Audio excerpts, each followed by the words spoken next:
औज़ु बिल्लाहि मिनश्शैतानिर्रजीम बिस्मिल्लाहिर्रहमानिर्रहीम। नाज़रीन, तारीख़ का कोई मज़हब नहीं होता, इसलिए तारीख़ को मज़हब की ताबीर के बगैर पढ़ा जाए तो इंसान हकीकत तक पहुँच सकता है। मैं साजिद भट्टी और आप देख रहे हैं हमारी सीरीज़ वो कौन लोग थे। और आज हम पंजाब की धरती के एक अजीम आज़ादी पसंद हीरो के बारे में बात करेंगे, जिसको दुनिया भगत सिंह के नाम से जानती है। इस वीडियो में हम जानेंगे कि भगत सिंह कौन था, उसके आबाओ अजदाद कौन थे, उसने अंग्रेज साम्राज्य के खिलाफ किस तरह जद्दोजहद की। अगर ये वीडियो आपको पसंद आ रही है तो इसको लाइक कीजिए, शेयर कीजिए और मज़ीद मालूमाती वीडियोस हासिल करने के लिए चैनल को सब्सक्राइब कर लीजिए और बेल आइकन को दबाइए। नाज़रीन, बर्रे सगीर की जंग आज़ादी का अजीम हीरो भगत सिंह अंग्रेज़ के खिलाफ मुत्तहिदा हिंदुस्तान की आज़ादी की जद्दोजहद बगैर मजहब की तकसीम के लड़ी गई। आज़ादी की इस तहरीक में कहीं राय अहमद खान खरल, कहीं ऊधम सिंह, कहीं दुल्ला भट्टी, मंगल पांडे, झांसी की रानी, टीपू सुल्तान, बख्त खान और कहीं भगत सिंह दिखाई देते हैं। नाज़रीन, अंग्रेज़ के खिलाफ खित्ते के हिंदू, मुसलमान, सिख और मसीही सारे बगैर मजहब की तमीज़ के बरसरे पैकार थे। इसकी वाज़ेह मिसाल जलियांवाला बाग का कत्लेआम है, जिसमें हर मजहब के लोग शरीक थे और उनकी बड़ी तादाद को कत्ल किया गया। अंग्रेज सरकार ने मुकामी लोगों को तकसीम करने के लिए तारीख को दो तरह से मस्क किया। एक तो अंग्रेज सरकारी कासालेस तारीखदानों ने इस जद्दोजहद को मजहब में तकसीम कर दिया कि फ़लाँ मजहब आज़ादी की जंग में आगे और फ़लाँ पीछे था, और दूसरा हमला यह किया गया कि तारीख को यकसर मस्क किया गया और खित्ते के तमाम हकीकी हुर्रियत पसंद रहनुमाओं को डाकू और जराइम पेशा साबित करने की कोशिश की गई, जिनमें राय अहमद खान खरल और दुल्ला भट्टी नुमायां हैं। इन हुर्रियत पसंदों में एक नाम भगत सिंह का भी है। भगत सिंह 23 सितंबर सन 1907 को मौजूदा पाकिस्तान के इलाके फैसलाबाद के मोजा बंगा में पैदा हुआ। भगत सिंह के वालिद का नाम किशन सिंह और वालदा का नाम विद्यावती था। गामा गाना जिहाज वाले अजीत सिंह आपके चचा थे। भगत सिंह ने लाहौर के दयानंद वैदिक स्कूल से तालीम हासिल की। 1923 में उसने नेशनल कॉलेज लाहौर में दाखिला ले लिया, जिसे आजकल NCA कहा जाता है।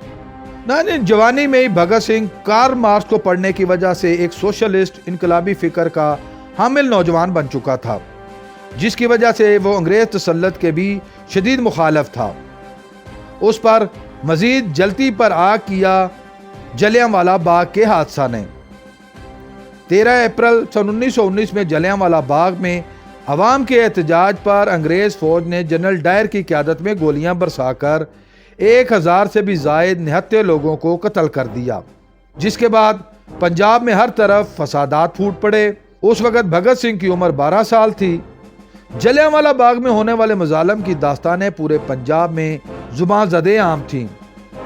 इन मजालम को सुनने के बाद भगत सिंह के सीने में अंग्रेज साम्राज्य के खिलाफ लावा पकड़ने लगा, जो 20 साल की उम्र तक पहुंचते पहुंचते एक आतिशफशां बन चुका था। कॉलेज दौर में भगत सिंह ने नौजवानों को अंग्रेज सरकार के खिलाफ उभारना शुरू कर दिया। अक्टूबर सन 1926 में लाहौर में एक बम धमाका होता है, जिसके इल्जाम में मई सन 1927 को पुलिस भगत सिंह को गिरफ्तार कर लेती है। गिरफ्तारी के 5 हफ्ते बाद भगत सिंह को जमानत पर रिहा किया जाता है। 1857 की जंग आज़ादी के बाद आहिस्ता आहिस्ता अंग्रेज सरकार की गिरफ्त हिंदुस्तान पर कमज़ोर पड़ रही थी। इंडिया की बिगड़ती हुई सियासी सूरत हाल पर अंग्रेज सरकार ने 1928 में साइमन कमीशन तश्कील दिया। इस कमीशन में किसी भी इंडियन फर्द को शामिल न किया गया, जिसकी बिना पर तमाम इंडियन सियासी जमातों ने उसका बाइकआउट कर दिया और पूरे भारत में इसके खिलाफ मुजाहिरों का आगाज हो गया। अक्टूबर 1928 को जब कमीशन ने लाहौर का दौरा किया तो लाला राजपाल राय ने इसके खिलाफ एहतजाजी जुलूस निकाला। पुलिस ने इज्तिमा पर लाठीचार्ज कर दिया। इस लाठीचार्ज के नतीजा में लाला राजपाल जख्मी हो गया और 17 नवंबर सन 1928 को उसका इंतकाल हो गया। लाला राजपाल के इंतकाल के बाद पूरे खित्ते में गमो गुस्से की लहर दौड़ गई। भगत सिंह उस वक्त हिंदुस्तान रिपब्लिकन एसोसिएशन का एक मुतहर्रक मेंबर था। इस एसोसिएशन का बाद में नाम हिंदुस्तान सोशलिस्ट रिपब्लिकन एसोसिएशन रखा गया। एसोसिएशन ने लाला राजपाल की मौत के मसले को अवाम में उठाना शुरू कर दिया। उसके बाद नौजवान भारत सभा और हिंदुस्तान सोशलिस्ट एसोसिएशन ने अंग्रेज सरकार के खिलाफ सिविल नाफरमानी की तहरीक का आगाज कर दिया। अभी चंद ही दिन गुजरे थे कि एक कांस्टेबल चंदन सिंह, जो कि नौजवानों का पीछा कर रहा था, वो चंद्रशेखर के हाथों कत्ल हो जाता है। चंद्रशेखर और भगत सिंह जेरे जमीन चले जाते हैं। अंग्रेज सरकार लाहौर की नाकाबंदी कर देती है और शहर से बाहर जाने या अंदर आने के लिए जांच पड़ताल का सख्त निजाम भी जारी कर दिया गया। चंद दिनों बाद भगवानी चरण की बीवी दुर्गा भवानी के साथ मिलकर भगत सिंह लाहौर से निकलने का एक मंसूबा तैयार करता है। वो अपनी दाढ़ी मुड़वाता है, अपने बालों को छोटा करता है। अपना हुलिया तब्दील करने के बाद दुर्गा भवानी के कमसिन बच्चे को उठाता है और यूं वो भवानी के साथ ट्रेन के जरिए कानपुर के लिए निकलने में कामयाब हो जाता है। इसी दौरान अंग्रेज सरकार ने मरकजी असेंबली से पब्लिक सेफ्टी बिल के नाम से एक कानून भी पास करवा लिया, जिसके तहत आम शख्सी आज़ादियां भी छीन ली गईं। 1929 को इस एक्ट के खिलाफ भगत सिंह ने एक मंसूबा बनाया, जिसके तहत उसने बम तैयार किए और अपने साथियों समेत असेंबली के जारी इजलास में गैलरियों तक पहुंच गया। दौरान इजलास वो 2 बम फेंकने में कामयाब हो जाता है। ये बम लोगों को मारने के लिए नहीं, बल्कि एहतजाज रिकॉर्ड करवाने के लिए बनाए गए थे। भगत सिंह और साथियों ने वहां से निकल जाने की बजाय वहां इनकलाब जिंदाबाद के नारे लगाने शुरू कर दिए। इस वाक़े में भगत सिंह और उसका एक साथी गिरफ्तार हो जाते हैं और उनको दिल्ली जेल में कैद कर दिया जाता है। जून के पहले हफ्ते में जेल में ही इनके खिलाफ केस का आगाज होता है। 12 जून 1929 को महज चंद दिन की सुनवाई के बाद भगत सिंह और उसके साथी को उम्र कैद की सजा सुना दी जाती है। भगत सिंह ने किसी वकील की खिदमत न लेने का फैसला किया और अपना केस खुद लड़ा। इस केस के इख्तिताम पर भगत सिंह को सजाए मौत सुना दी गई। भगत सिंह के साथियों ने सहारनपुर और लाहौर में 2 बम बनाने वाली फैक्ट्रियां भी तैयार कर ली थीं। आखिर पुलिस ने 15 अप्रैल सन 1929 को लाहौर वाली फैक्ट्री पकड़ ली और बहुत से कारकुन भी गिरफ्तार हुए। चंद दिन बाद ही सहारनपुर वाली फैक्ट्री भी पकड़ी गई। भगत सिंह, सुखदेव, राजगुरु और मजीद 21 साथियों के खिलाफ कत्ल के मुकदमात का आगाज हुआ। असेंबली बम धमाकों में भगत सिंह की सजा को नए केस के इख्तिताम तक मौखर कर दिया गया। जेल में भगत सिंह ने अपने आप को सियासी कैदी के तौर पर मुतारफ करवाया। जेल में दूसरे सियासी कैदियों और आम मुजरिमों के साथ खाने पीने और दीगर अमूर में फर्क रखा जाता था।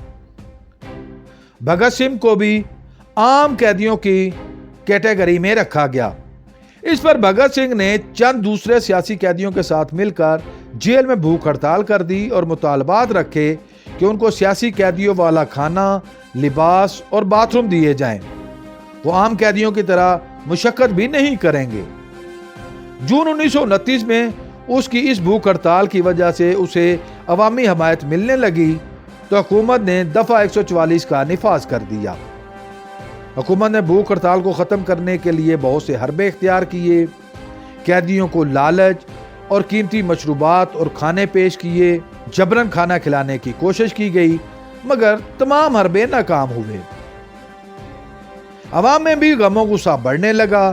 तब हुकूमत ने फैसला किया कि इन कैदियों के खिलाफ मौजूद मुकदमात को तेज रफ्तारी से अंजाम तक पहुंचाया जाए।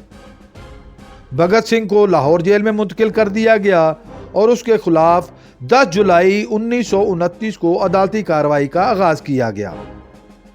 भगत सिंह की भूख हड़ताल भी जारी रही। उसे हथकड़ियां डालकर स्ट्रेचर पर अदालत में लाया जाता। भूख हड़ताल के बाद चंद दिनों के अंदर ही उसका वजन 14 पाउंड तक कम हो चुका था। इसी दौरान लाहौर के इसी जेल में जतिंदर नाथ दास ने भी भूख हड़ताल कर दी। जेल हुकाम को बहुत ज्यादा मुश्किलात पड़ गईं। 60 दिन की भूख हड़ताल के बाद जतिंदर नाथ फौत हो जाता है। पूरे मुल्क में शोर मच जाता है। असेंबली मेंबरान के इस्तीफे आने लगते हैं। आखिर असेंबली की करारदाद और वालद के कहने पर भगत सिंह ने 111 दिन की भूख हड़ताल के बाद 5 अक्टूबर सन 1929 को भूख हड़ताल खत्म कर दी। इसी दौरान एक रोज कार्रवाई के दौरान मजिस्ट्रेट ने हुक्म दिया कि तमाम कैदियों को हथकड़ियां पहनाई जाएं। भगत सिंह और उसके इनकलाबी साथियों ने हथकड़ियां पहनने से इनकार कर दिया, हत्ता कि इन पर पुलिस की तरफ से तशद्दुद भी किया गया। इसके बाद भगत सिंह ने अदालती कार्रवाई का बाइकआउट भी कर दिया। मजिस्ट्रेट ने यकतरफा कार्रवाई जारी रखने का फैसला सुना दिया। अब भगत सिंह की आवाज अवाम में जाना बंद हो चुकी थी। इस पर मजीद ये कि लॉर्ड ऑर्वेन ने मुकदमे को जल्द निपटाने के लिए 1 मई 1930 को इमरजेंसी नाफिज कर दी और 3 जजों पर मुश्तमिल एक तेज रफ्तार ट्रिब्यूनल तश्कील दे दिया और केस में अपील के मुख्तलिफ मराहिल को भी ख़त्म कर दिया।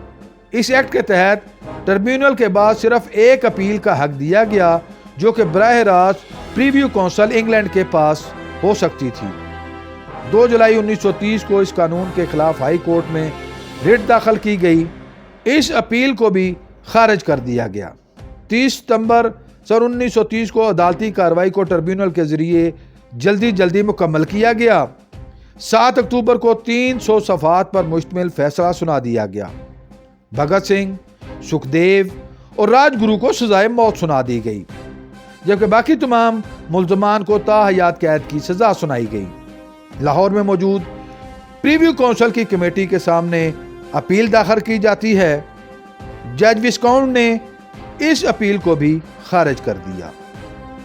अपील खारिज होने के बाद कांग्रेस पार्टी के सदर मदन मोहन ने 14 फरवरी सन 1930 को लॉर्ड इरवान के सामने रहम की अपील दाखिल की, मगर वो भी मंजूर नहीं की गई। इसके बाद भगवानी चन्नन ने जेल तोड़ने का एक मंसूबा बनाया। उसके लिए उसने बम तैयार किया, मगर वक्त से पहले ही अचानक बम फट जाने की वजह से वो भी मारा गया।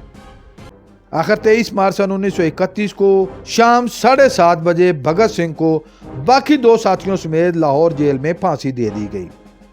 कहा जाता है कि कोई भी मजिस्ट्रेट फांसी के अमल की निगरानी के लिए तैयार ना हुआ, जो कि कानूनी तकाजा था। आखिर एक एजाजी जज की निगरानी में इस अमल को मुकम्मल किया गया। जेल हुकाम ने जेल की पिछली दीवार को तोड़कर रात के अंधेरे में तीनों को गंगा सिंह वाला गांव के बाहर जलाया और उनकी राख को दरियाए सतलुज में बहा दिया।